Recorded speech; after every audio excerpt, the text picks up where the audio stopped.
In June 1863, Captain George A. Thayer of the 2nd Massachusetts Infantry welcomed the faint sound of cannon fire from Fredericksburg, 10 miles away. The distant rumble was a stark reminder of the ongoing conflict that had gripped the nation for years.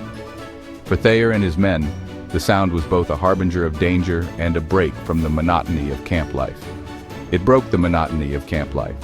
Days in the camp were often filled with repetitive drills, mundane chores, and the constant anticipation of orders. The soldiers longed for action, yet dreaded the inevitable battles that lay ahead. The sound of cannon fire, though distant, brought a mix of excitement and anxiety. Across the country, Corporal Lucius W. Barber noted the heavy notes of artillery from 15 miles beyond Vicksburg. The booming echoes served as a grim reminder of the fierce fighting that was taking place. For soldiers on both sides, these sounds were a constant presence, a reminder of the war's reach and the sacrifices being made. During the first battle of Bull Run, Mary Todd Lincoln, atop the White House, strained to identify faint noises from the west. The air was thick with tension as she tried to discern the distant sounds of conflict. The battle, which took place on July 21, 1861, was the first major land battle of the American Civil War. The Union and Confederate forces clashed near Manassas, Virginia, a location that would become infamous in the annals of American history. She had unknowingly heard the distant clash at Manassas, 40 miles away. The sounds of battle carried over the vast distance, a haunting reminder of the war's reach. The clash at Bull Run was a brutal encounter, with both sides suffering heavy casualties. It was a sobering moment for many, including Mary Todd Lincoln, who felt the weight of the conflict from her vantage point in the nation's capital. In contrast, some civilians in Pittsburgh claimed they heard the cannonade of Gettysburg, a staggering 140 miles distant.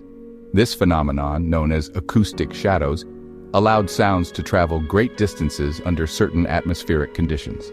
The Battle of Gettysburg, fought from July 1st to July 3rd, 1863, was another pivotal moment in the Civil War.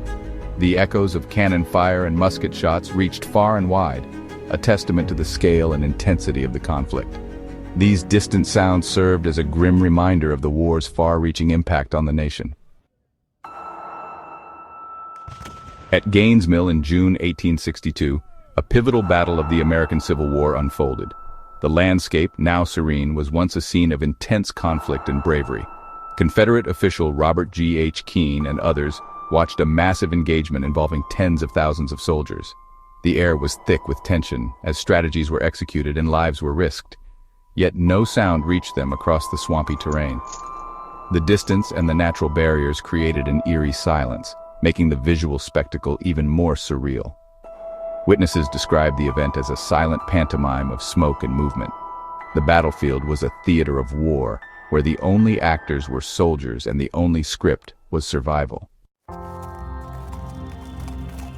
Similar miscommunications plagued the Union at Perryville.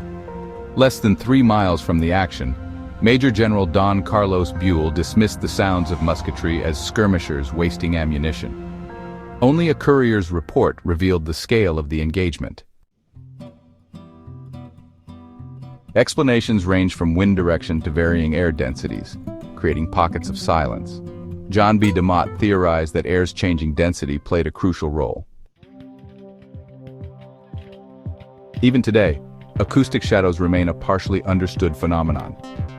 Was it solely atmospheric, or could psychological factors have played a role in temporary deafness?